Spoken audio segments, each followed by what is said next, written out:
Hello, welcome to Guide to the Unknown. I'm Kristen. I'm William. Special edition. Dun dun. No, it's not. You said before we dive into big topics, you have a miniature one, you might say? I do. Very miniature. It's both timely and not. So if you're listening to this live, is the 30th birthday of Seinfeld. Oh. One of our favorite shows, if not my favorite show, at least comedy show. Sure. Love it so much. So I was like, is there any weird world in which there's like a Seinfeld ghost story or anything tangentially related so I could connect it to Seinfeld? I'm listening. So I looked up a couple of variations of things, and one of the things I looked up was haunted Seinfeld, because I thought maybe the set was haunted, whatever. Right.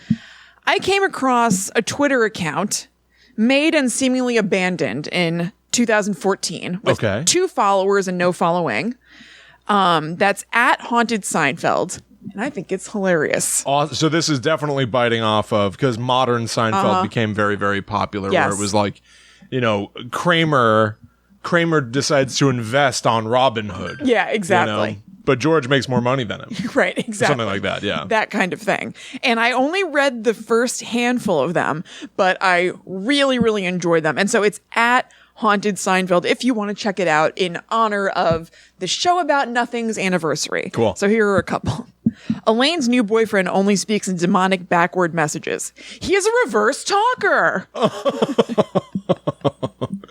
George isn't the real George this time, if you know what I mean. What is that? I don't really know. Okay. Putty attempts to exorcise Elaine. E. I'm not possessed, you numbskull. She actually is. All right. Let's see. What was another one I liked? They're not bad. I like them. They're I could keep reading them. Ridiculous. I'd be happy to have these pop up in my feed every day. Oh, totally. Yeah. Elaine's roommate is constantly covered in blood. The disturbing detail goes unmentioned throughout the episode. Jerry's new girlfriend appears elderly to everyone but him. His friends pretend not to notice for fear of provoking her wrath. Oh, that's a very interesting one. The characters have been replaced by shadow beings. Their voices are muffled screams. Who is the tall one? It's probably Kramer. That's pretty funny. That's pretty funny. There's a handful of them, and it looks like they only did it these are all from the same day. These are all posted on June 3rd, 2014, and then nothing else. Jerry's apartment is locked from the inside. A putrid black ooze creeps from beneath the door. Kramer slips in the ooze.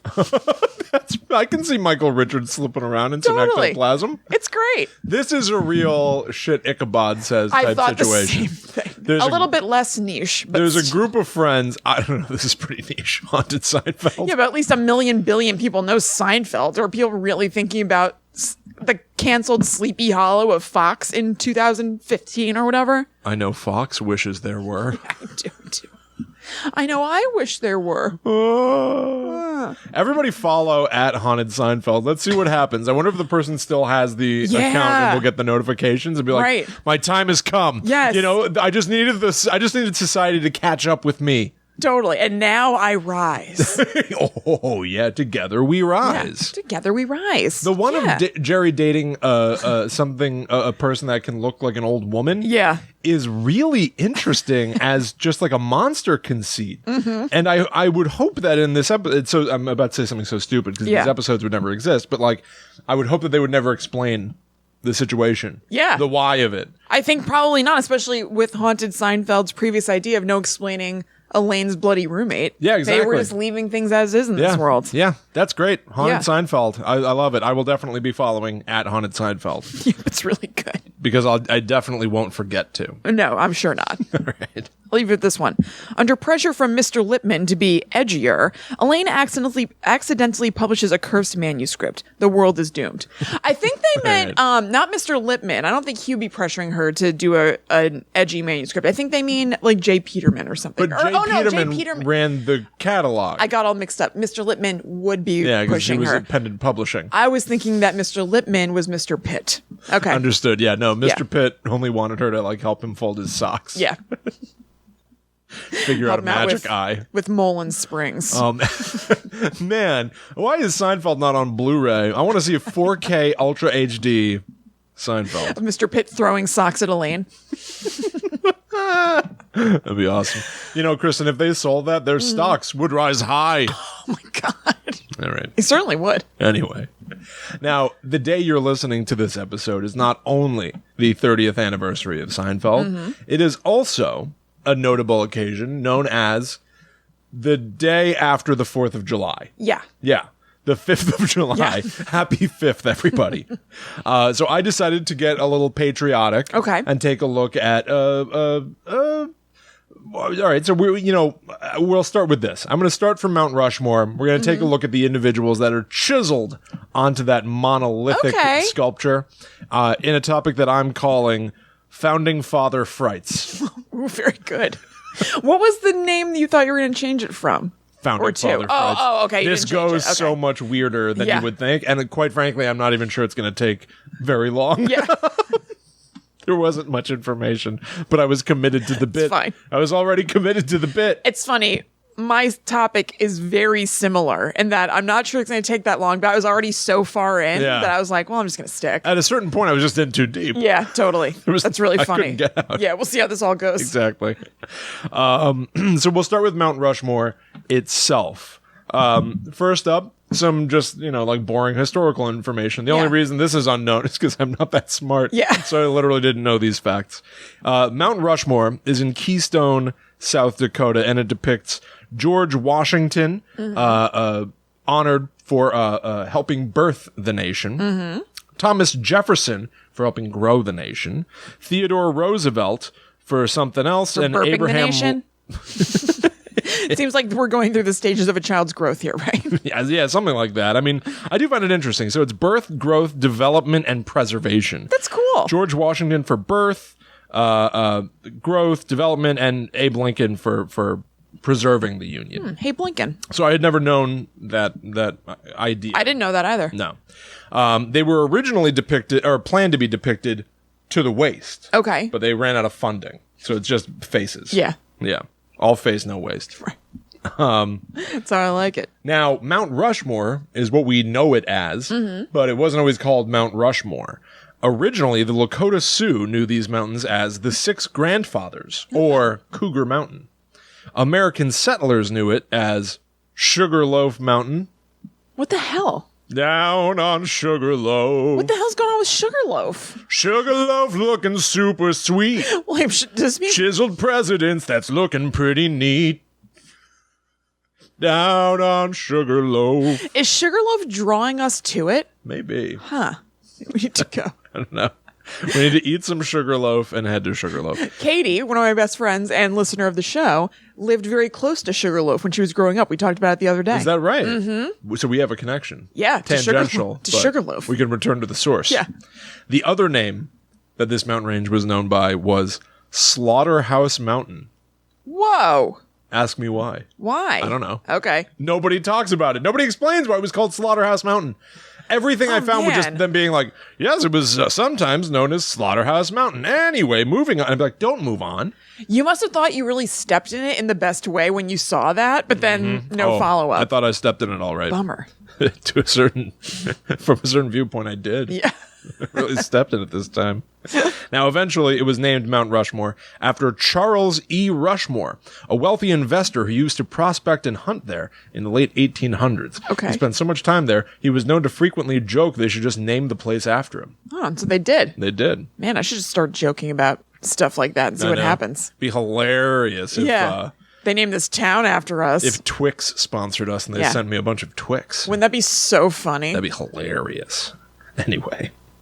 Let's talk now about the individuals chiseled therein and their paranormal dealings. Let's. Now, first of all, I should say one of the first things that I tried to look up was any evidence of George Washington, Thomas Jefferson, Theodore Roosevelt, and Abraham Lincoln believing in the supernatural. I wanted to find evidence that, like they believed in something that today we can scientifically disprove. Yeah. But unfortunately, it seems like they were all fairly rational people. Yeah. They would make reference a lot to Greek mythology, but it's not as if they did that thinking that it was real. There was a literary reference more than anything else. Right. I did find a journal entry written by, John Adams where he, says what he did that day, and it's like meeting with Bertha Cranch and Jane Wigglesworth.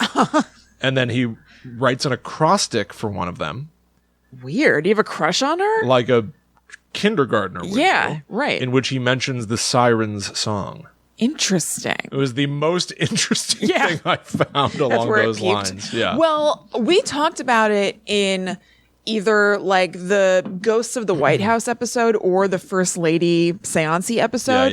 Abraham Lincoln was like tentatively interested in that kind of stuff. Right. Like he had a couple of seances, and I think he had go-to mediums or something like that. It wasn't something that he like took as total gospel, but it was something that he interacted with mostly because his wife was super duper into it. But it did seem like he was like, he had some interest in it.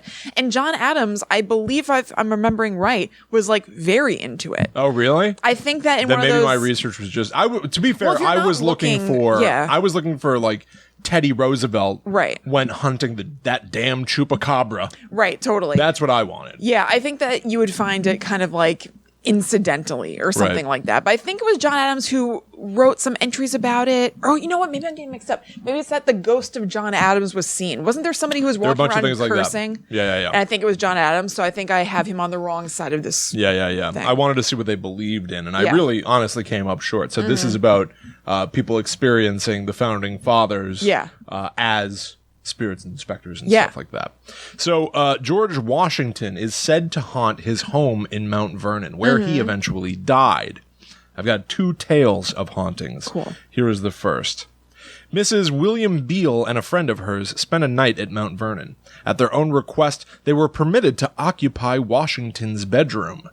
In the middle of the night, they were awakened by the sputtering of their candle. They had lighted one surreptitiously and were burning it in the middle of a basin of water. They fancied they saw a spook. It went out with a noise, and they began to feel alarmed. Mrs. Beale said to her friend, I feel alarmed. I'm alarmed. You're on the side of the bed where Washington died. Oh, God. The other replied, No, I'm not. He died on your side. Finally, they decided that the question was doubtful, and there was no more sleep for them that night.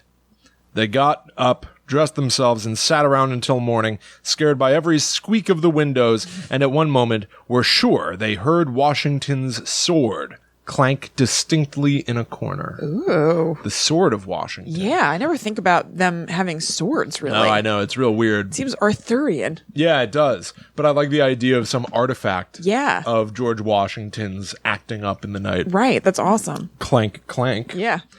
This second story is told... I heard the muffled sound of him tapping his little wooden teeth together. Oh, picking his wooden teeth with his sword. Yeah. Oh. You know they did. With a sword, you're picking your teeth? It's a pointy thing you've got near you. It's huge. You'd have to hold it out. Like, what a gamble. You have to hold it by the blade. Yeah. Oh, God. Yeah, this whole thing. This is a real tough guy. Who chopped down a cherry tree? George Washington. It did? Yeah. What a good boy. Do you think he used that sword? Does it make sense? I don't remember what that story is. He chopped down a cherry tree? I cannot tell a lie. Right, and he didn't want to lie about himself having done it. Those 2 stories are the same thing, right? Technically, I think so. Yeah. Although, but why was Abe honest? Honest Abe. Did he have nothing to do with anything like that? Any dealings like that? Maybe not famous ones that became like legend. Myth, yeah. I don't know. It's really funny to be standing there next to a tree you've destroyed. And somebody goes, "Who did this?" As if they don't already know. Right, totally. I cannot tell a lie. Who do you think it probably was? I've been caught in the act, so I may as well admit it was me. Right. Oh, what an honest boy you are. Yeah, you have a little experience in that area. That happened to you semi-recently. Somebody was next to a tree that they had destroyed of yours. Oh, that's absolutely true. Yeah. And they did go the George Washington route and cop to it. Somebody gifted Allie a little dogwood tree that we planted, and then our neighbors came in our backyard to trim our bushes. We didn't know they were going to be there. And then somebody goes, "Hey, what's that?" And pointed at the tree, and I went, "Oh, yeah, that's a tree we planted." And our neighbor looked me dead in the eyes and goes, "Oh, I think I stepped all over it." What the hell? Said to me. It's like, oh, okay. All right. Okay, well, what's done is done. Okay. That story is so weird top to bottom. It's a weird story. I got neighbor stories out the yin-yang. Yeah. My yin-yang is packed with stories. All right. This next haunted Washington story. Story is strange, top to yin yang. Okay. All right. Okay, I'm done. This next strange Washington ghost story is told by the son of Josiah Quincy. Ooh. All right. So Josiah Quincy stayed at Mount Vernon to meet with Bushrod Washington, nephew of George. Bushrod? Bushrod. Bushrod. Bushrod. Okay. Are you spelling that exactly how it sounds? Bush. Yeah. Rod. Wow, I've never heard that name Washington. before. That's new to me. George Washington's nephew and an inheritor of his estate. Bushrod allowed Josiah to stay in Washington's bedchamber, quote, the chamber in which his uncle had died. He also mentioned, quote, the rumor that an interview, you might call it, with Washington had been granted to some of the room's occupants. Josiah Quincy's son goes on to say that his father did see Washington. However, he qualified that his father also said, this is all I have to say about it. He refused to give more details, and that he would have to consult an expert in cerebral illusions. Oh, okay. To try to figure out what the hell he experienced. So he thought maybe somebody played a trick? I guess, but he also went on to say this. Or he said, cerebral illusions, that means your own mind playing tricks on you? Your mind playing tricks on you, I guess. He said that his father did believe that brain action was at times set up in us by friends no longer in the flesh, and that his own life had been guided by these mysterious influences. So I guess he thought that your mental state could be affected by ghosts. Yeah. And then he could heed their advice, or maybe it's not even as direct as like they give you advice and you follow it. It's like, oh, I suddenly have a new idea. Yeah, right. Suddenly I know what to do. And that moment of inspiration, that light bulb going off moment is a dearly departed friend showing you the way. Yeah, they kind of nudged you along. Yeah. I like that. Yeah. Let's move on very briefly, I should warn you, to Tommy Jefferson, our third president, who is kind of sort of said to haunt his old home of Monticello, very similar to Georgie Washington with Mount Vernon. Yeah. There are reports of people seeing the ghost of the statesman, I apologize, observing them while touring his famous home. There's even been accounts of disembodied whistling of old forgotten tunes, which was a well-known habit of Jefferson's while he was alive. Okay. So he just sort of likes to stand by watching people observe his home of Monticello. Yeah. And just whistles to himself. Huh. Though the tune might tickle your ear. Tried to give some flair to that because we're moving on from Thomas Jefferson. I tried to give something of interest there. It worked. Did it work? Yeah. Was that exciting? Spooky? Is everyone out there scared? All right. Here's a question I have. Yeah. Did he like to whistle a tune that nobody knew in life as well? Or is it just that, like, he's really old, so this song he's whistling is, like, not relevant to the people who are hearing it? I think he had a very obscure musical ear even in life. If they say an old forgotten tune, I'm thinking this is a song that just doesn't exist. You know there's got to be tons of music that was written about, like, oh, the frog in the stump go hobbling by, the frog in the stump go by. Yeah. And it's been forgotten in time because nobody liked it. So we decided to just leave it. Yep. Okay. Sorry. Now that I've said it, it's like I just cast a spell on myself. I can't stop. The frog in the stump. The frog in the stump. Are stuck in my head now. A song I just made up is stuck in my head. Okay. All right, let's move on to Teddy Roosevelt. Okay.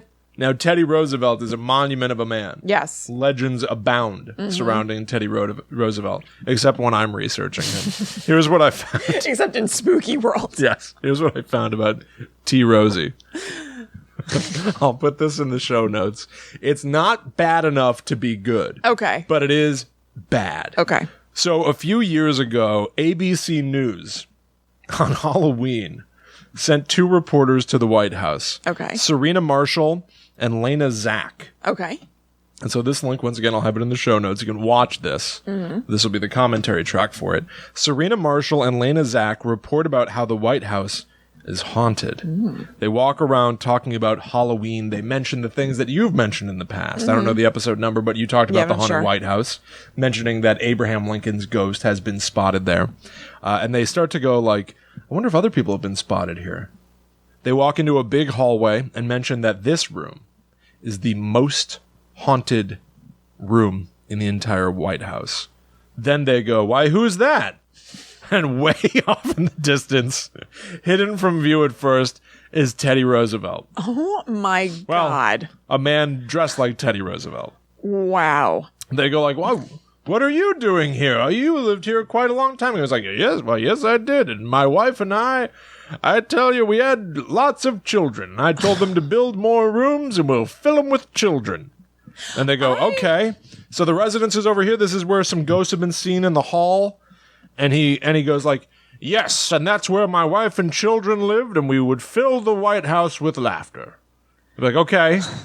All he wanted to do was talk about how Teddy Roosevelt had a lot of babies. Oh, they were trying to direct him to like talk about ghost stuff, and he just is doing Teddy Roosevelt facts? Yes, this is a Halloween report about the haunted White House, and then this Teddy Roosevelt impersonator seemingly only wants to talk about, the only thing you'll talk about is how none of the other presidents had as many kids as him.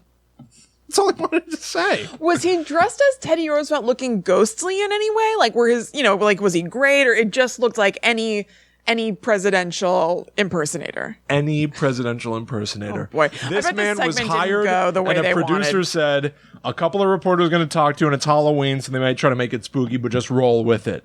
And he had no ability to, so he just kept being like, well, yes, I was the 26th president. Like, cool, what are you doing haunting these halls? He's like, why, I studied my books in these halls. Yeah. Like, say something ghosty. At one point, awesome. They ask him about a rumor that Taft covered up a report about ghosts. And he goes, well, I don't believe that for 1 minute. Like, immediately. We were great colleagues. Immediately shuts it right down any fun they attempt to have. That's awesome. But at one point, he does admit that he used to like to imagine he could hear the ramblings of Abe Lincoln.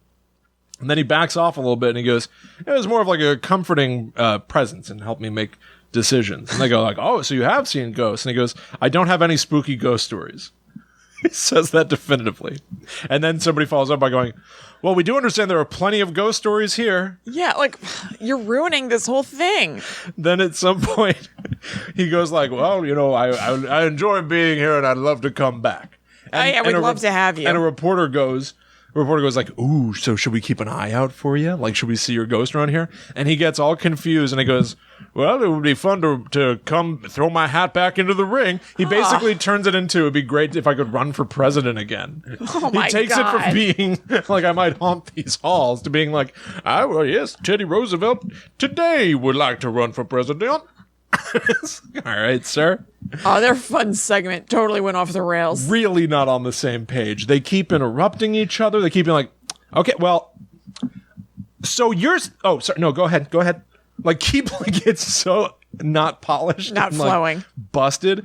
And then at one point, when he says like, well, I'd love to throw my hat back in the political ring. She goes, I think I'd prefer to have a spooky ghost party instead.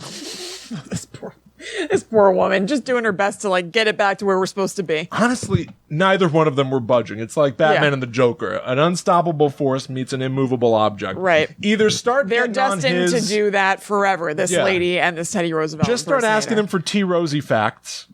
And stop giving him... He's not going to get on board with the ghosts. Yeah, but like... Maybe they had to steer back to it for a later segment or something. You know what I mean? Like, maybe they knew they're going to go back to ghosts, so it's going to be weird to... whatever. It is terrible.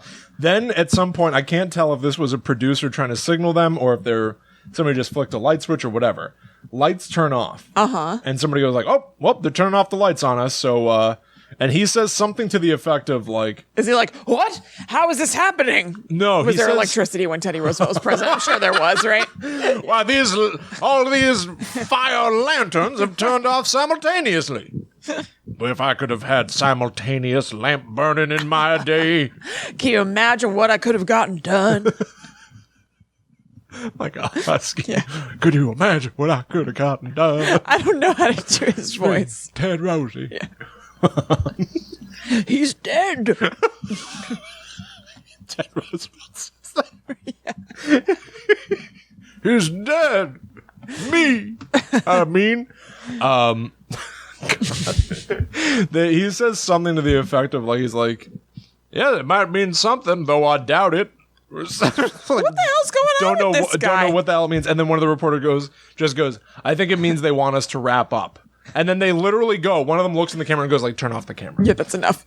Maybe that's how it ends. Really? Yes, literally goes like, "Okay, we'll end it there." Ha ha ha! Like laughing, but definitely she's like, get me out of my misery. Get me out of here. They turned off those cameras and they were like, "Thank you so much. That was so much fun." Then walked away and they were like, those two ladies were cursing to each other. And they're like, "I'm so tired." It's like a 5-minute report. They must have been exhausted. Maybe that Teddy Roosevelt was like a plant from CSI, that skeptic organization. Oh, and so he was trying to shut down this ghost talk. Maybe, it seems like he's not just getting it, but he actually has an agenda. I'm gonna give them presidential facts instead. Yeah. Steer them toward logic. Yeah, it was.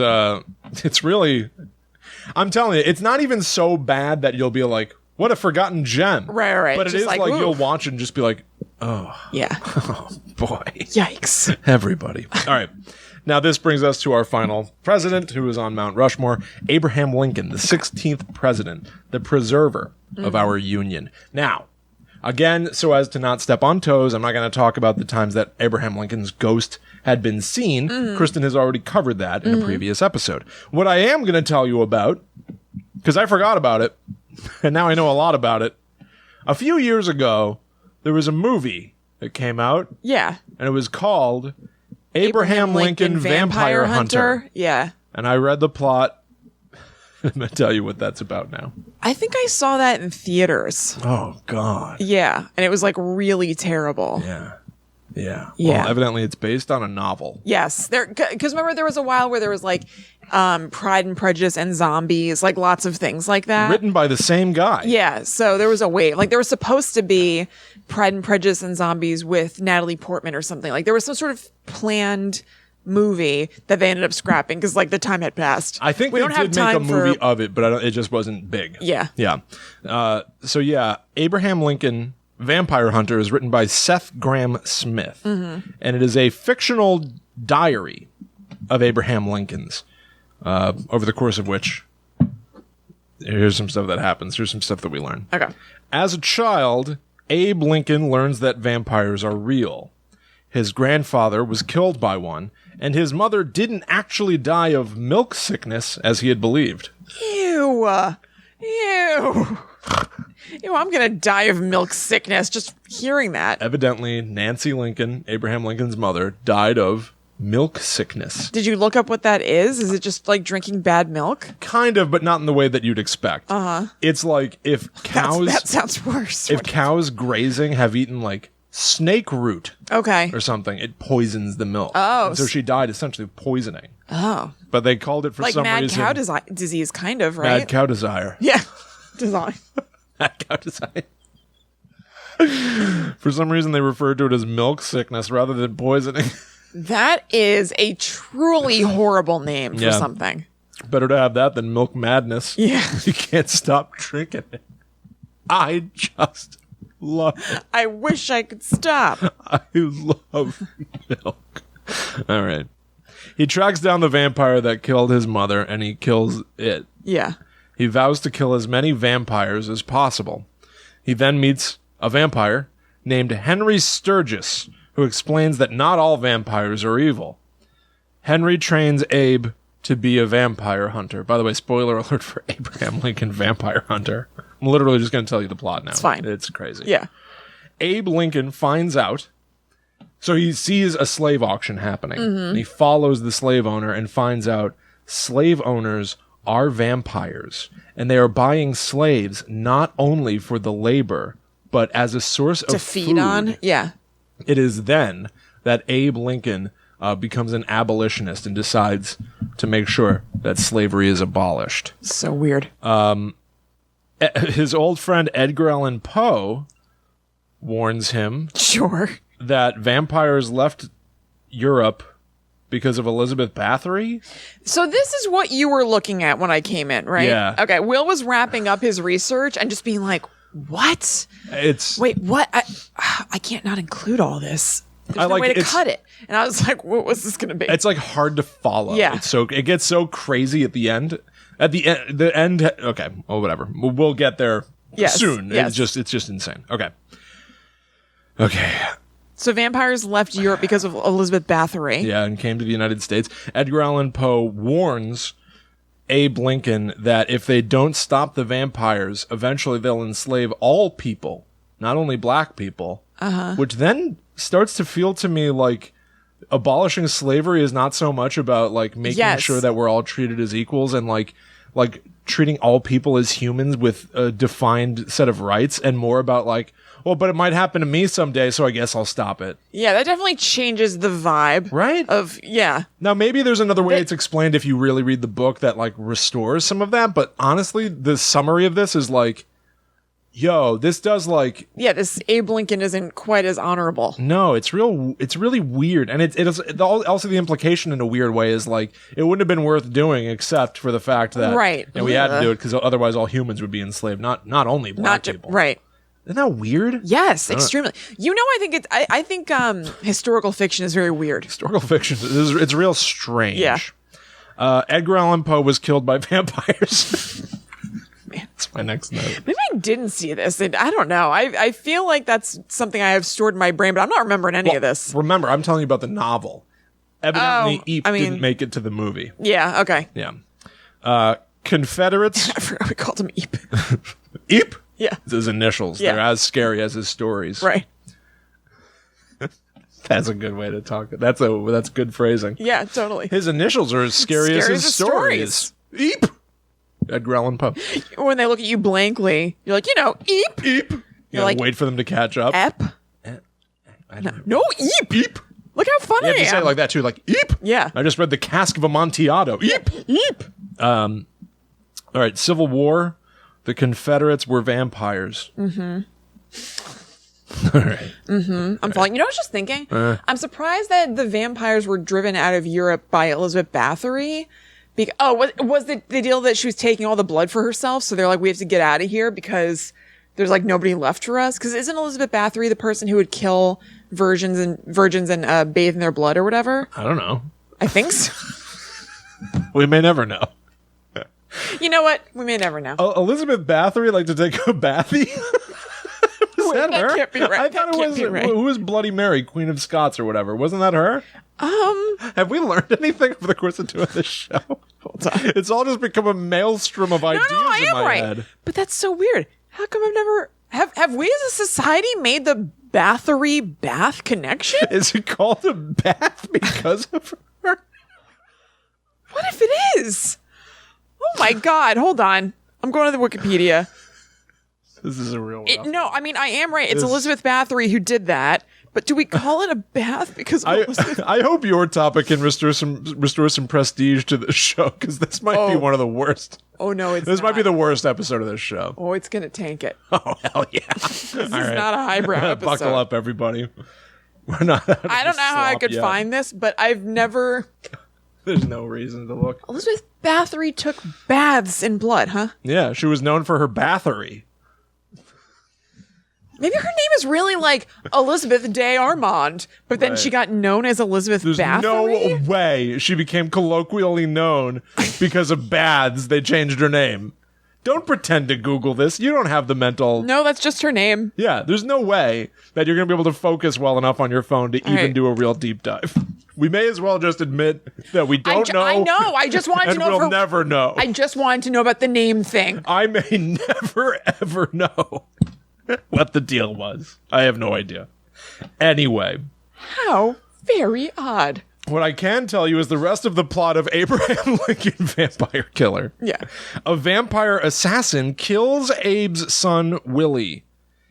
Yeah, see, this I don't like. I don't like this kind of thing where you take like real people and real events and then like make it weird somehow. Right. That's what I mean by I don't like historical fiction. Yeah. In Abraham Lincoln and Mary Todd's life. Yeah, like the death of their young son. They're not around anymore, but it still feels... This novel turns it into a vampire assassination. Yeah, it feels icky. Yeah. So Henry Sturgis, the friendly vampire, offers to turn Willie into a vampire, but Abe says no, though he is tempted. The Civil War ends with the Confederacy's defeat. Lincoln receives reports that vampires in the South are fleeing to Asia and South America in the wake of the slave system's collapse. Happy for the first time in many years, he attends a play at Ford's Theater. Only to be assassinated by actor John Wilkes Booth. Mm-hmm. They do not say whether or not John Wilkes Booth was a vampire. It's strange to me. That's surprising. It's strange to me that he wouldn't be, given... if we're going with this whole thing, isn't it surprising that, like, him shooting him wasn't somehow a way to mask him then, like, sucking all his blood or something like that? Yeah, exactly. You know what I mean? Like, the closest we get, and I'm not sure what this means, Booth expects the vampires to rally around Lincoln's death, but instead finds himself shunned and hiding in a Virginia barn as Union troops arrive to arrest him. Henry arrives and confronts Booth inside the burning barn, killing him. After Booth is killed, Lincoln's body is brought by a funeral train back to Springfield, Illinois, where Henry stands guard. 98 years later, during Martin Luther King Jr.'s famous I Have a Dream speech... Holy crap. ...at the Lincoln Memorial in 1963... I just thought of, like, the Lincoln Memorial, like, foundation starting to crack somehow, and he starts to, like, stand up, and everybody's like, ah! I also have a dream that I'll live again. And he's 10 feet tall. He's the size of the monument. Yeah. Well, get this. Mm-hmm. So during the speech, both Lincoln and Henry attend, and Lincoln writes about spending the previous night at the White House as a guest of then current President John F. Kennedy. Man, we're touching everybody in this thing. Henry, we didn't know it, but Henry had used his powers to turn Lincoln into a vampire. Who's this Henry again? He's just a guy. Okay. He's a vampire. Yeah. Good guy vampire. Okay. Believing that, quote, some men are just too interesting to die. So Lincoln was murdered by John Wilkes Booth, and his body was shipped all around and shown on funeral trains or whatever the hell. Uh-huh. And then, surprise reversal at the end, he's alive at Martin Luther King Jr.'s I Have a Dream speech. Yeah. And they reveal then that, unbeknownst to us, I guess even before he was killed, he was turned into a vampire. So is this... Lincoln didn't want Henry to do this to his son. Yeah. He... himself... is now a vampire. Wow. Oh, yeah. And then it's a whole lot of story. And then I have a section called movie, but I couldn't bear to go any further. I could not bring myself to write another word. I did read the plot of the movie, and it is dumber. And it ends essentially at the end of the Civil War, and Henry's like, I could turn you into a vampire, you know? He's like, you know what? No. 7 minutes ago, I decided no. To go to the movies. Let's or whatever. go to the moon. Yeah. Does it end with him being like, no, thank you, Henry. Yes. I just want to spend time with my wife and go see a play. Like that kind of thing. Oh, man. You know what I mean?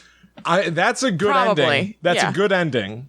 A lot of the complaints about the movie was that it took itself too seriously. It didn't play it like a joke. It played it like a badass action movie. So no, I don't think they did that. But that's like a fun, like tongue-in-cheek way to end.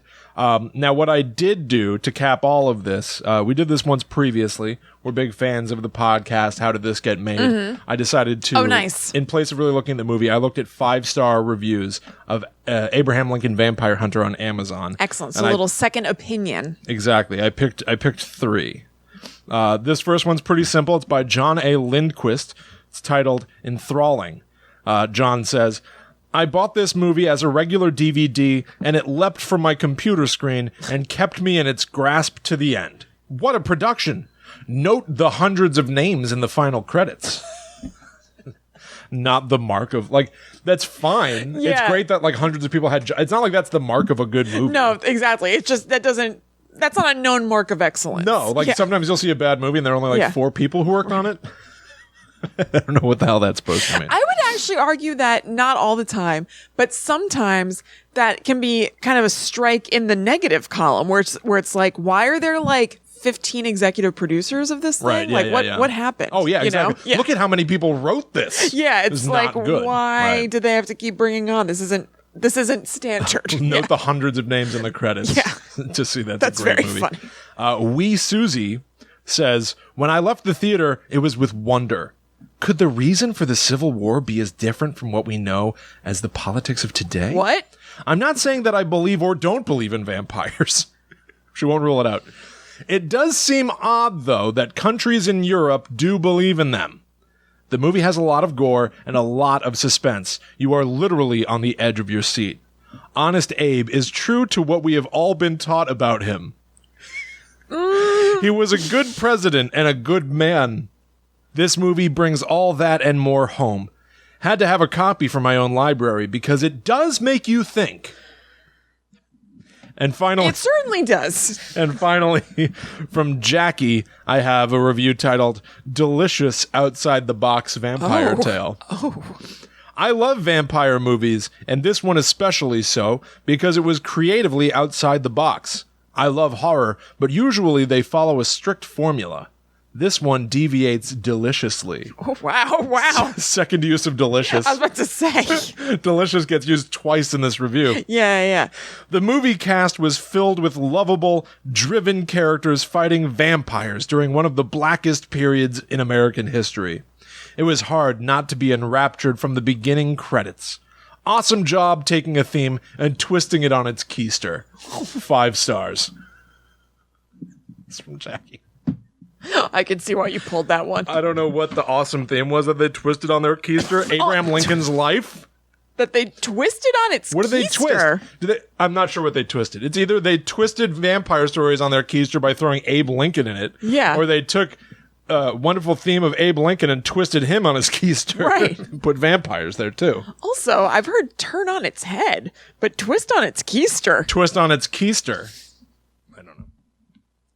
That's amazing. Anyway. Thank you, William. Founding Father Frights. Yeah. Sta completo. I'll take all your applause now. I've learned so much about American history. Yeah. Thank you. Maybe don't review this episode. All right.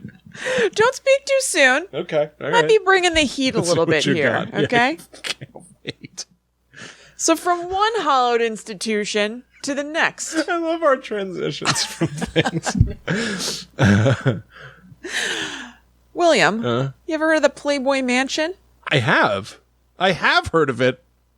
You think there are probably ghosts in there or something? Or Summit? Hugh Hefner's in there. Hugh Hefner? What? Yeah. Oh, it's Hugh. I forgot. I mispronounced. Oops. Okay. So this is about I don't know what to call this either. It's not really Ghosts of the Playboy Mansion. It's kind of like ghosts haunting the girls next door from that show. Okay. Do you remember that show that was on in like the probably like 2010s or whatever, which I know we're still in, but like earlier, called The Girls Next Door, that was on E, and it featured Hugh Hefner, Hugh Hefner, Vaguely, and his 2 and then 3 girlfriends. Yeah. Okay. So I was like cruising the podcast listings just last week or a little bit longer ago than that. And I saw that there's a podcast called Ghost Magnet by Bridget Marquardt. Okay. That's what I was, so before we started recording, I went to one of those things where you can Google like how to pronounce whatever. And it was like Marquardt or something. Will was like, what is that? And I was like, you'll find out. So it's spelled like Marquardt. I guess it's Marg. I'm not going to say that last name anymore. Yeah. But she has a ghost podcast. This woman who was a Playboy bunny who was one of Hugh Hefner's like main girlfriends. Yeah. And I was like, oh, okay, Awesome. Weird. Filing that away for future use. Then like 2 days later, it hits the news that Holly Madison, one of her fellow girlfriends of that time, is now dating Zach Bagans. Whoa. So I, just having found out about this, was like, oh, Bridget must have connected them because like she's into ghost stuff. Yeah. And I was like, I'll have to look into that. So William, that is just what I did. Hell yeah, the Ghost Girls of P-Boy. Yeah. Oh, God. How's that for a name? I think it's great. PBGG. Yeah. Playboy Ghost Girls. PBGG. I would call that magazine Yeah. PB. Probably. Okay. Or just P. P. Can't wait till P comes. My favorite magazine. So I was curious about the deal. I wanted to know if Bridget was always into ghosts and this is like her known jam forever, or whether this is a new passion of hers. So I did a little bit of digging, and it seems like this has just been her deal forever, and that they referenced it here and there on The Girls Next Door. But let me see. Wait, sorry. So yeah, they referenced her being into it, and I found the earliest instance I could in her lifetime of her interacting with ghosts, which seems to have been a story that she told on Celebrity Ghost Stories, one of my favorite shows ever, season 3, episode 11. Now, Celebrity Ghost Stories is on Amazon Prime now, but I know not all of the seasons are on there. I didn't watch this through the illegal channels. Sure. Yeah. So you could find it on Amazon Prime, but you can also just Google it. So this may have been the start of her getting into ghosts and everything, or I guess she was probably into it a touch beforehand, which is what prompted this whole thing. When she was a kid, she asked her mom to get her a Ouija board, just like the Parker Brothers Ouija board and everything. And her mom said, sure, because you can buy it at, the toy store, so why not? Parker Brothers, PB. Oh my God. My favorite board game makers, PB, interacted with my favorite magazine, P. Favorite magazine? PPB. PPB. This is huge. This means a lot. Been staring us in the face the whole time. So she and her cousin started playing with the Ouija board, and they started off with very, basic questions just to get the feel for it. And the planchette is moving, so they were excited. So then they started to get a little bit more in depth, and they were like, well, let's start asking some questions about people we know who have passed. So they asked to speak to the cousin's sister's boyfriend who had recently died under kind of mysterious circumstances. And he is answering questions about whether he was murdered or not. Okay. And they're just like in it. They feel like they're talking to this guy. Then they decided to try Bridget's great-grandfather. And same kind of deal. She's asking questions that she feels like he would only know the answers to. The planchette's moving. They feel like they are actually speaking to maybe this spirit. But then they feel like they're all in it. But at the same time, they still have a voice in their head that's like, but is this real? So they're a little bit skeptical. And they say something like, how do we know you're real? And all of a sudden, the planchette starts moving in fast circles and then flies right off the board. Whoa. So they were like, oh God, no, this is bad We've news. angered it. Exactly. And her cousin starts going, making a little cross with her hands like this, one pointer finger over the other, and being like, at the board, this is not good. Then, so they leave the board, they're freaked out. The cousin goes to the bathroom, and then Bridget hears a scream from the bathroom. So she runs over to her, and the cousin opens the door and shows her that she has 3 crosses carved into her skin. What? Deep. To the point that Bridget said that it looks like they were branded in. Oh my God. And so they're freaking out about this, but don't know what to do. And then some point later in the afternoon, I don't know, she kind of just went to this next thing. They disappear from the cousin's body and they're just not there at all anymore. So they're like, what's going on? I don't know what's happening. Then over the next few days, Bridget, and so they thought to themselves, maybe we weren't actually talking to the great-grandfather and the boyfriend. This is a demon who's just trying to trick us and get us comfortable. Exactly. So the mimicry continues. So the next day, Bridget is at home and doors start slamming and stuff like that. I think a door to the outside is opening and closing. So one of the times she gets up to close it, she turns back around and she sees her great-grandfather standing there. And she's like, oh God, not good. That kind of keeps happening over the last the next few days. She'll see him in the hallway, in another room, whatever. But God. He looks a little weird. He has these really bright blue glowing eyes. And she said he also looked like he was in a little bit of decay. So it looked like her grandfather. It's his face. She said she felt like she could recognize the suit he was wearing. A lot of it was very recognizable to her, but with a twist on its keister. Yeah. Something's not quite right with Pop Pop. They got, maybe if it was, I don't want to get ahead of the story, if it was some sort of a mimic demon, they couldn't do it all correctly. Right, exactly. They got most of the way there and then hoped that would just kind of carry them, but couldn't do it. So she finally talks to her mom about it because she's this freaked out. And the mom just kind of thinks that she's gotten all whipped up because of the Ouija board playing and everything. And she's like, Bridget, your great grandpa didn't even have blue eyes. What you're seeing, it can't be his ghost. He didn't have blue eyes or whatever. And that brings Bridget back to the conclusion of like, oh, this is some sort of demon trying to trick me because the blue eyes are so signature to what I'm seeing. They're like bright, bright blue. This must mean something, that it's exactly what we said, something that isn't being able to change all the way. So the mom called a priest because Bridget was continuing to be freaked out by this. And the priest came and basically said, I've been surprised by priests in action in the last couple of stories. Yeah. Remember in the Joller house, the priest came and he was just like, well, it doesn't seem good. You're going to have to do something about this. You should probably get somebody to take care of this. Yeah. This priest doesn't do exactly the same thing, but he comes and he's like, yeah, this is not good. You shouldn't have played with a Ouija board. Like, they're bad news. That opens up things like this. You need to get rid of the Ouija board. And hopefully this will go away, and he leaves. So the mom does get rid of the Ouija board, and it does seem to stop things. Oh, wow. But Bridget has just always thought of it and always been aware of it or whatever. So now cut to me looking up, so I listened to a podcast interview with Bridget and Holly of The Girls Next Door on Bridget's podcast. Okay. That came out just this Monday. Because I went to Google, like, Bridget, Holly, Zach Bagans to see if there was any like gossipy article that was like, they were introduced by Bridget of Ghost Magnet or whatever. And it turned out that they just did an interview on Ghost Magnet. So I was like, perfect. The timing couldn't be better for this.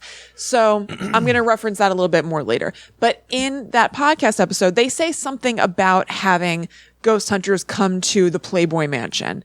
And I was like, that had to be filmed on Girl Next Door, I'm sure. Yeah. So I Googled that and I found the episode where they have ghost investigators come. Wow. It's like a Halloween episode. Good detective skills. Thank you. Here, yeah. Thank you. So I found it. It's on YouTube. It's season 1, episode 10. And, it's like a Halloween episode where they're getting ready for what is, I guess, the famous P Mansion Halloween party. And so Bridget is in her glory. She's really like talking about how much she loves Halloween. It's her thing. She said something that she and Hef bond over. Hugh Hefner made a horror movie when he was 16 that they watched together all in bed, actually, like in the Joller episode. It's probably a big bed. Yeah. Because it was Hugh Hefner, Kendra Wilkinson, Holly Madison, and Bridget Marquardt, or whatever, all watching this movie that Hef made. Weird. Maybe a specially made bed, like in the Joller episode, and like with the Jolie Pitts. And by the way, I was right about all those names. I checked later. What? Paddocks? Well, I said it wrong, but it was Pax, Maddox, Zahara, Shiloh, Vivian, and Knox. God. Lots of X names, which didn't occur to me right off the top. Oh, it occurs to me. Of course, there's an X in a bunch of names. It's edgier that way. I know, it is very edgy. What movie did Hef make? I don't remember what it was called. It was like a student film kind of thing. Okay. They used Hershey syrup for the blood because it was in black and white. Yeah. Mm-hmm. I use Hershey syrup too. Because it's good for the blood. Fortifies you. Good. It's good for the blood. So it seems like Bridget, to the initiated, of which I am not, I guess it's no surprise that Bridget has this Ghost Magnet podcast. I just know her as being on The Girls Next Door, which I'd never seen before, and it seemed very random to me. But I guess it's like kind of part of her deal. She just like really loves Halloween. She, when they're talking about stuff in the Halloween episode, said she starts decorating her room for Halloween at the end of August, so she can have Halloween decorations up as long as possible. She has a dog named Wednesday, and she said if she ever has a daughter, she wants to name the daughter Wednesday for like Wednesday Addams. Okay. Like this chick just really loves Halloween. Fair enough. And so she tells a ghost story in the episode about the mansion that she had heard. She said that there was a woman who lived there before them named Mrs. Letts.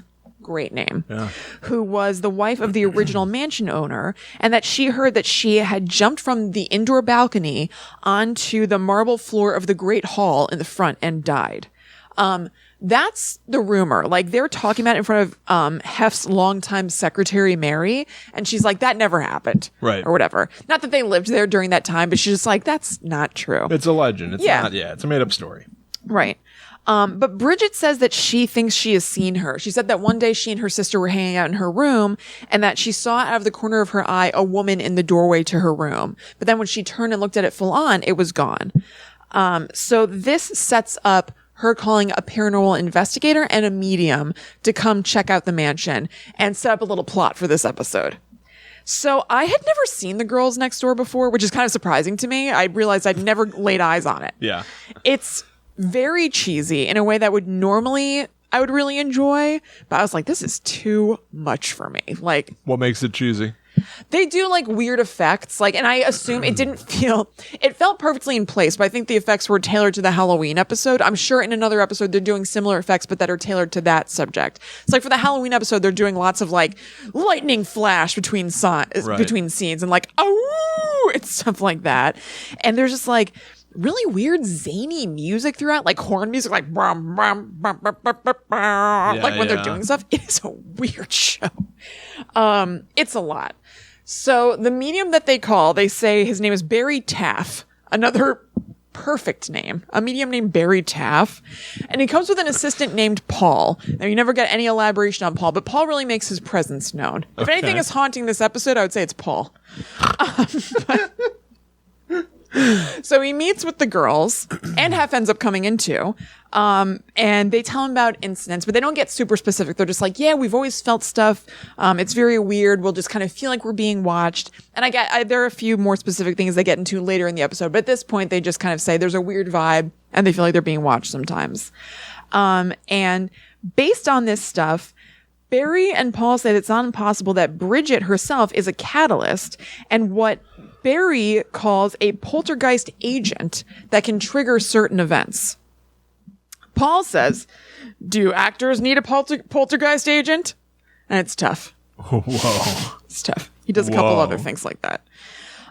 So then they start going through the house with an EMF meter, like being zany. All of them together. It's all three ladies in Hef. And they're measuring at places. It was pretty great. I forgot, so even though I haven't seen this, I still know things about the show. Of course you do. Just from whatever. I know that Bridget and Holly both, their thing was that, we both went to college. We're super smart. But, that doesn't mean we can't be hot or whatever, which is totally true. And then Kendra's thing was I'm gross, but I'm still hot. What? That's a shame. What? Well, no, always talking about farting and pooping and stuff. She's okay. I'm just because I'm hot doesn't mean I don't like to take a dump.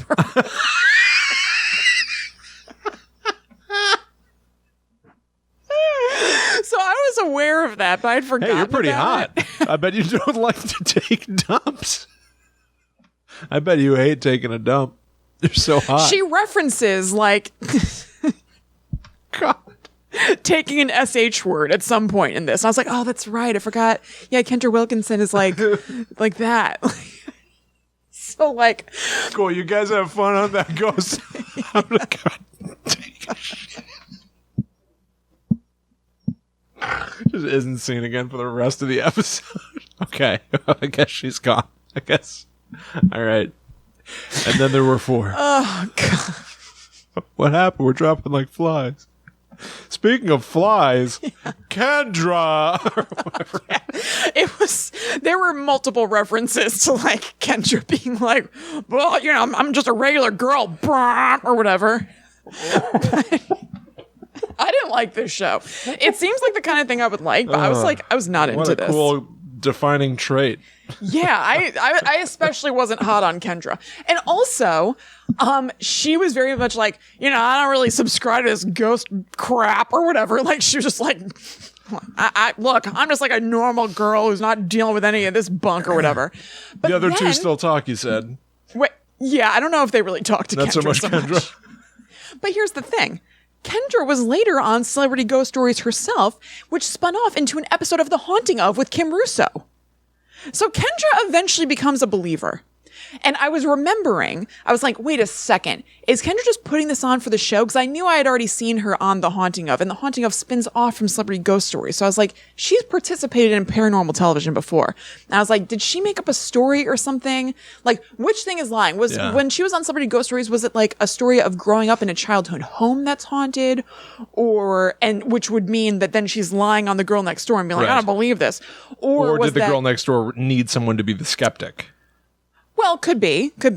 But just based on the airs, the foul airs, I felt like she was putting on already. I'd be more willing to think that she's just going to paint herself that way. Or was it that she experienced scary things as an adult in a home? So later on, she came to believe this. And I'm pretty sure it was that she was an adult and she had moved into a home and scary things happened there. So post this episode. So she may have been skeptic, and then she moved into this house with her ex-husband, Hank Bassett. And then scary things happened and she became a believer. You know so much about these people. I know. I'd never seen it before in my life. So, okay. Yeah. Okay. So my point was saying she's gross. So they start going through the house with the EMF meter and something. She's like, hey, can I take that? And she puts it at her butt. What? All right. And I was like, Kendra, we get it or whatever. Excuse me, Mr. Hefner. Yeah. One of your girlfriends farted on my EMF reader. He's like, I know, that's part of her charms. Charms. Yeah. Does she kind of talk like that? So she does that. They're checking all the ladies or whatever. They check Bridget, the person who they think might be a poltergeist agent, and her EMF meter is like crazier than everybody else's. So Paul takes the opportunity. It's like almost in the background. It's not referenced or anything, but he's like, talk about hot. Which I think was a joke about them being hot girls. You know what I mean? Yeah, but it's not a joke about ghosts. Well, the EMF meter is going crazy, so I guess it's a hot reading. I guess. But it's being like, talk about, but like, it's almost under what other people are saying, which I think he's lucky for. Yeah. Because it was really lame.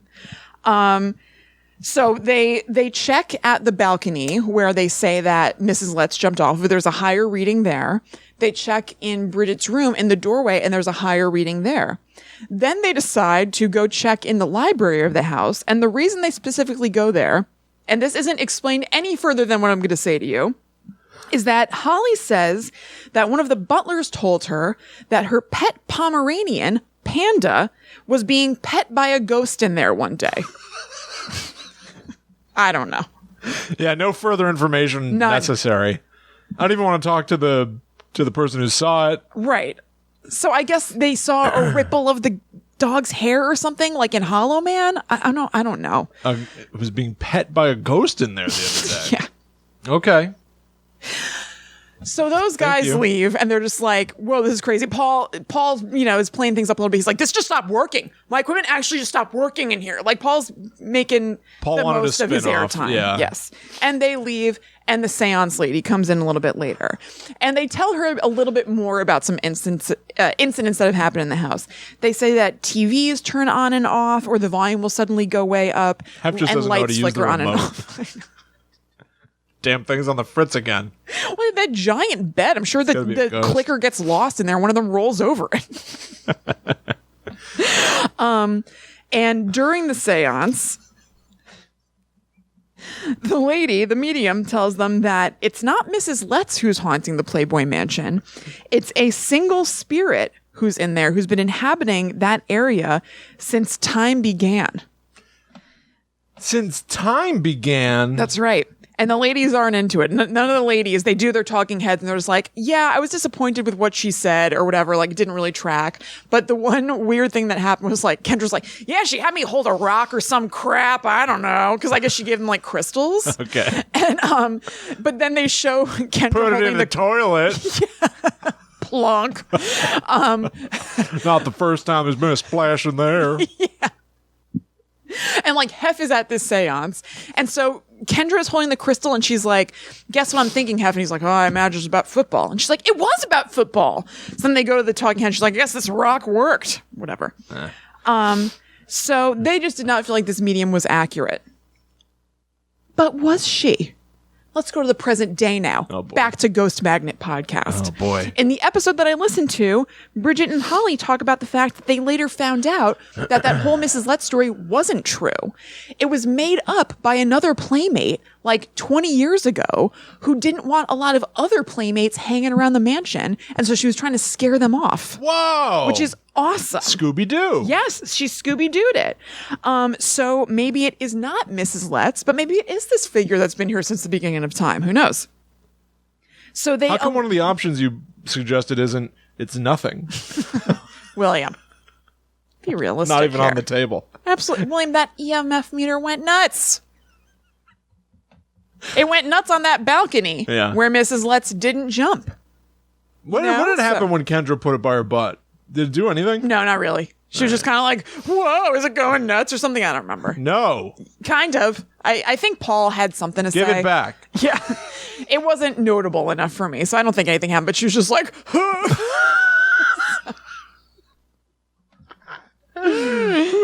So, but in this episode, Bridget and Holly elaborate on some of the things that happened when they were in the Playboy mansion that kind of turned them into, well, I guess Bridget was already a ghost believer, but Holly apparently was not, and eventually became one kind of hardcore. So, like I said, Bridget was already into all this stuff. It was like just a thing. She was just an area of interest for her. I really like Bridget, actually. She seemed very nice. Okay. I enjoyed her. So I guess she would just talk about this stuff like, it would come up or whatever. And she and Holly were in her room one day talking about this. And Holly said that she wants to believe it, but she was like, I would just need a really clear sign because I haven't seen anything like this. So I like what you're saying, but I would need something to happen that like convinces me. And they said right then, like you couldn't script it any better. The TV volume shot way up where they like jumped. Like it all of a sudden just like went really crazy. Cool. And it made them like, okay. And Holly was like, okay, interesting, but still, she wasn't like, all right, I'm totally in, right. But was, coming around to it a little bit more.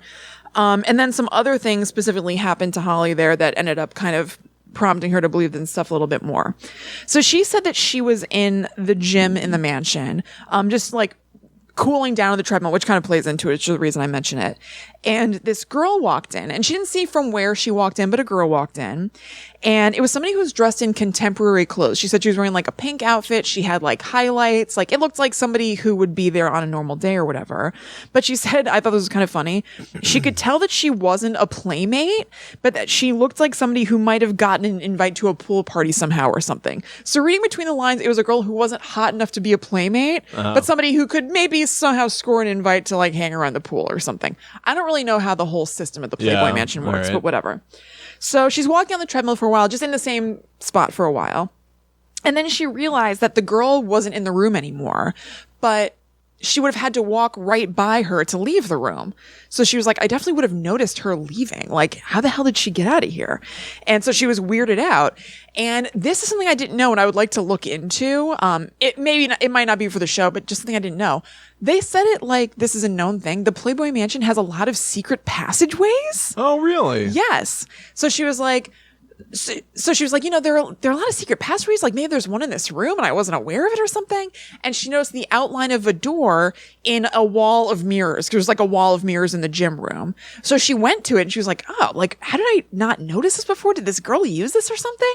And she opened it. It was the kind of thing where you could press on it and it would come out, but it was just a closet. So she was like, all right, the girl is in there. And she was like, I don't know what the hell the deal is with this. Right. It was very, very strange. And so they were just speculating, not knowing or whatever. They were like, maybe it was a girl who has come to a party. Like maybe it was something that she always really wanted to get to do. And she was finally able to do it and get an invite to the Playboy Mansion. And maybe she didn't die here, but maybe this was a strong memory and big deal thing in her life. And like she has come back here for whatever reason. I mean, who knows? Right. Another thing that she said happened was that there was a second floor bathroom that like nobody really went to because it's like a huge mansion. There's a ton of stuff to do. And because the mansion does have people in and out of it all the time, let alone them filming, Holly would sometimes go to that bathroom just to chill out because nobody really went there. So she could kind of hide out there for a little while. So she'd like take a book and just like read on the floor in the bathroom. And she said that the toilet flushed out of nowhere a few times when she did that. And it was just very strange. Like, why is this happening? So apparently since then, Holly has kind of gone all in on this, like from the cumulative effect of those things, plus just the weird vibe that they felt anyway, where they felt like they were kind of being watched. She's all about it. She has a dog named Ghost. Oh, okay. And as we said before, she's dating Zach Bagans. So not that you have to believe everything that your partner believes or whatever, but it seems like she's into this. It might be now. something that they have in common, like a shared interest. Yeah, exactly. And it seems like she's like best friends with Bridget still, and Bridget obviously is very into this. So it seems like something they all do. I didn't include in this because I didn't think it was very interesting, to tell you the truth. But like they feel like Holly's house now has some hauntings, so they've gone and done some experiments, investigation stuff. Yeah. And it just wasn't. It was fine. It was whatever. Yeah. So they didn't address exactly that Bridget like hooked up Holly and Zach, but they did talk about the Haunted Museum a good amount. Like Bridget has gone and done investigations there, and it definitely seemed like Holly had a familiarity with it. Like Bridget would be talking about an area, and she'd be like, "Oh yeah, by the whatever room." Yeah. There is one thing that I thought was a particularly kind of fun and creepy story that Bridget had about the haunted museum. She said that she and a friend were standing in this area where a curtain was kind of covering something, and they could hear whispering voices on the other side of the curtain. And they assumed that there was somebody back there who's going to pop out and scare them sometime. Because I guess the Haunted Museum, like, besides being, you know, what they say is a legit museum, I guess they do have people do weird things sometimes. Like, they said that there were people dressed as clowns or something who, like, will pop out at you. That sucks. There's, like, a clown exhibit or something. I don't know. But so it seemed to be a given thing that there could be people who are getting ready to, like, do something back there. But they later found out that the curtained area where they were hearing these whispers is actually just some sort of partition that's covering up a balcony, and there's nowhere to stand there. Oh, wow. So they said, like, you know, maybe they were hearing somebody from the floor below, but it sounded like there were people right there, which I thought was kind of awesome and creepy to be assuming, like, oh, there must be people back there. And then you find out there's no there for them to be back behind. Yeah. Was a pretty sweet story. I like that. That's pretty cool. Yeah. Yeah. So that's it. Wow. Man, that's so weird. I know. Yeah. I had no idea that connection was there. No Never idea. thought about it before. Yeah. What a strange. It's amazing that it is, like, I guess I'm not super shocked by this, I guess. Yeah. But, like, that something that happened on reality TV was actually, like, a sort of passion of the people that were on the show. Right. That is continuing now. Yeah, like that it wasn't just a totally made up setup for, you know, because I could see them maybe scripting and being like, sure. So we should have, like, why don't we have a paranormal investigator come in? That could be a fun thing, and have a seance and be like, okay, Bridget, say that you've always been interested in this. It seems like she genuinely is just interested in this. Yeah. And then I had assumed, again, that this was some sort of, like, shoehorned in tie-in where she had a ghost podcast because, like, ghost podcasts are popular, and maybe some company approached her because she's somewhat of a public figure and it was a weird mashup. No, I think she's just into this stuff. She just likes ghosts. Yeah. Yeah, that's interesting. I wonder, you haven't listened to, like, really any other episodes of it? No, I haven't. I would, though. How long it's been running or anything like that.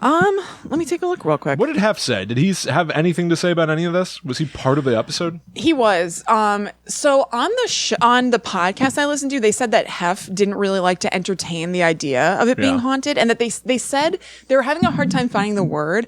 They were like, it's not that he thought it was beneath him or something, or beneath the mansion, but I think he just didn't like the idea of it being haunted or something like that. Like, it just it didn't really seem to land with him. But he was, like, playing along and, like, fine during the episode. He was walking around with them while they're doing the EMF meter. I think somebody asked him if he felt like anything was strange. I think he said something like, well, people have said that before, so this isn't shocking for me to hear. Okay. Something like that. Okay. But it didn't seem like it was something that he really particularly believes. Yeah. So let's see. I think that this might be, it's pretty recent. It only started in March of this year. Oh, interesting. Okay. Yeah. But yeah, I mean, there was a handful of episodes. The one I listened to this week was the 17th episode. Huh. It was enjoyable. Yeah, they've got other stuff like, they just talk about haunted places, I guess. Yeah, I think she just literally goes and does investigations places. Yeah. They talk about mediums, daydreams, and nightmares. Yeah, they had the actress that played Pepper on American Horror Story. Huh. Interesting. Very interesting. Yeah. Huh. Okay. Yeah, so Ghost Magnet with Bridget Marquardt. Yeah. Marquardt. Oh, yeah, it's real weird. Yes. Quarted. The translation thing was like Margot or something. Yeah. Yeah, something like that. I don't know. God, it's probably French, and that's why we're butchering it. Man, it's got a 5 out of 5 rating on Apple Podcasts. This podcast is just what I've been looking for. It's not scripted or overproduced with cheesy music and sound effects, just people sharing stories. So the opposite of the girls next door? I guess maybe that's why they said that. So glad to have found it. Yeah, people seem to love this. Yeah. I enjoyed it. Cool. All right. Sweet. Right on. Yeah. Weird. I know. Weird stuff. I wonder if there must be Halloween episodes or ghost investigation themed episodes of stuff like reality shows. Like I think that there the are. Osbournes and stuff. Yeah, I'm sure there are. It's such a fun theme thing. Especially if you're coming up for it, because those shows are shows that are like real but scripted. Like, I don't think that they have things where what they say is scripted, but they put them into unnatural situations. You know what I mean? They're like, So this is the day that they're going to go to the pumpkin patch or whatever, and we'll see what happens. But they may not have actually been planning to go to the pumpkin patch that day. Yeah. That's like dropping a theme like that in your lap. Totally. Why would you not do a Halloween episode? That's an easy episode to do. Mm-hmm. Where's our ghost hunting equipment? I don't know. It's here somewhere. Is it here? Yeah. You don't have it? No. Somebody took it.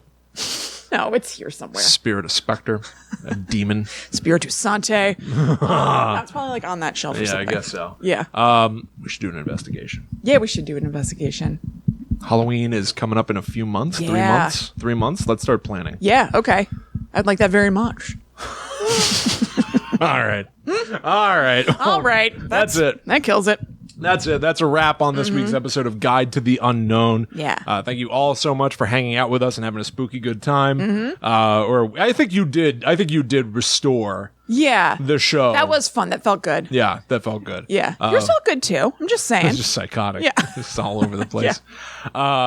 Everybody, things you can do if you enjoy the show, go follow at GTTUpod on all social media to get up to date on spooky news throughout the week. Yep.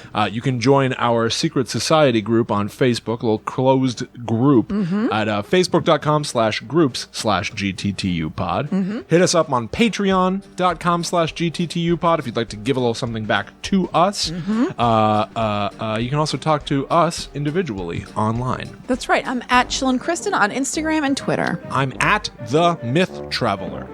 So thank you all so much for hanging out with us. We will see you again next week for more tantalizing, terrifying tales.